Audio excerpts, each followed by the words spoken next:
नमस्कार साथियों,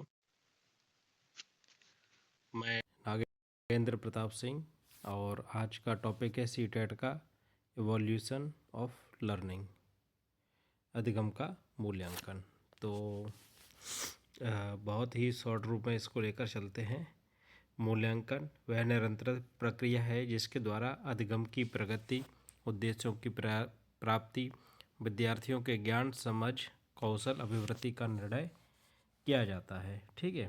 रॉस ने कहा है कि मूल्यांकन का प्रयोग बच्चे के संपूर्ण व्यक्तित्व अथवा किसी की समूची स्थितियों की जांच प्रक्रिया के लिए किया जाता है। अकॉर्डिंग टू रॉस, मूल्यांकन केवल परीक्षा नहीं है, यह शिक्षण अधिगम प्रक्रिया का एक अभिन्न अंग है। यह एक कंटिन्यूअस प्रोसेस है। ठीक है।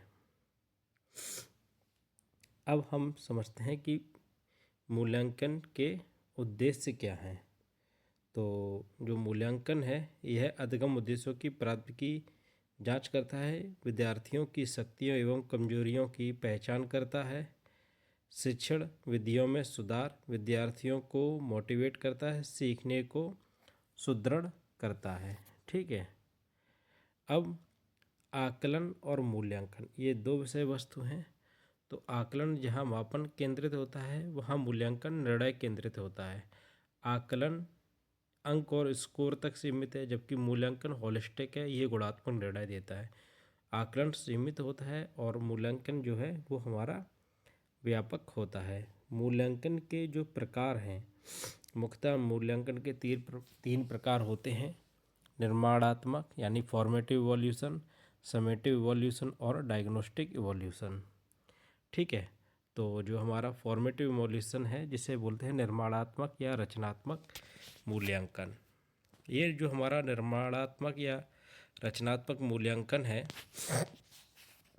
यह बालकों के विकास की लगातार प्रतिपुष्टि को बोलते हैं फीडबैक, ठीक है, के लिए निर्माणात्मक मूल्यांकन का उपयोग किया जाता है। इसके अंतर्गत शिक्षक अध्यापन के दौरान यह जांच करते हैं कि बच्चों ने अभिभूतियों तथा ज्ञान को कितना प्राप्त कर लिया है, जैसे कक्षा प्रश्न, गृह कार्य, कक्षा कार्य या मौखिक प्रश्न। दूसरा हमारा जो है समेटिव इवोल्यूशन होता है, जिसे हम योगात्मक, संकल्पनात्मक या अंतिम मूल्यांकन कहते हैं। यह सत्र की समाप्ति पर होता है। इसके अंतर्गत शिक्षक जांचते हैं कि बच्चे ने ज्ञान को किस सीमा तक प्राप्त कर लिया है। ग्रेडिंग होती है, अंक देना, वार्षिक अर्धवार्षिक परीक्षा इसके अंतर्गत आती है। तीसरा हमारा डायग्नोस्टिक इवोल्यूशन, यानी विद्यार्थी पढ़ाई के दौरान यदि असफल है तो उन विद्यार्थियों की असफलता के कारणों का पता लगाकर उनका निदान करना। तो ये हमारा निदानात्मक मूल्यांकन आता है, जैसे पढ़ने में कठिनाई, गणितीय त्रुटियाँ, ये सब हमारे आते हैं। अब जो अधिगम मूल्यांकन है, यह केवल ज्ञान नहीं रहा, यह कौशल, अभिवृत्ति, व्यवहार और प्रदर्शनों का मूल्यांकन होता है। ठीक है।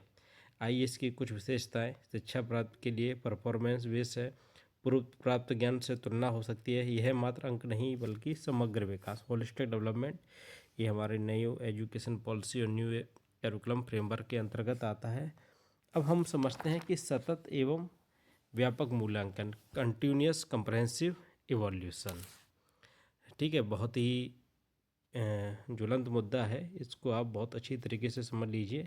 इसके सेंट्रल में हमेशा छात्र रहता है। ठीक है। ये केवल परीक्षा केंद्रित नहीं बल्कि होलिस्टिक डेवलपमेंट, बाल केंद्रित है, तनाव मुक्त मूल्यांकन है, जीवन कौशल पर बल है। ठीक है। बौद्धिक, भावनात्मक, क्रियात्मक विकास करना इसका उद्देश्य है। नियमित और सुधारात्मक उपाय अपनाना, परीक्षा के भय को कम करना। ठीक है। तो यह संज्ञानात्मक भी है, सहशैक्षिक भी है। ठीक है।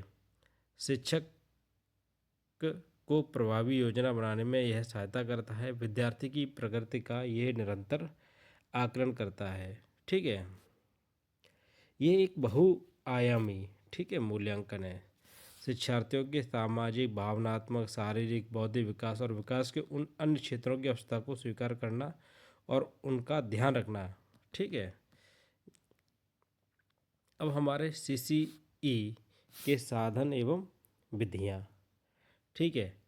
क्या साधन है? निरीक्षण, प्रश्नावली, ठीक है, साक्षात्कार, जांच सूची, विवरण, वर्णनात्मक रिकॉर्ड। ठीक है, शैक्षिक उद्देश्य की अगर हम बात करें तो कॉग्निटिव यानी कि ज्ञानात्मक क्षेत्र है, ज्ञान, समझ, अनुप्रयोग, विश्लेषण, संश्लेषण और मूल्यांकन। भावनात्मक क्षेत्र है, अफेक्टिव डोमेन, अभिरुचि, दृष्टिकोण, मूल्य, भावनाएं, अभिवृत्तियाँ आती हैं। और क्रियात्मक क्षेत्र में शारीरिक कौशल, समन्वय, क्रियात्मक गतिविधियाँ और संकेत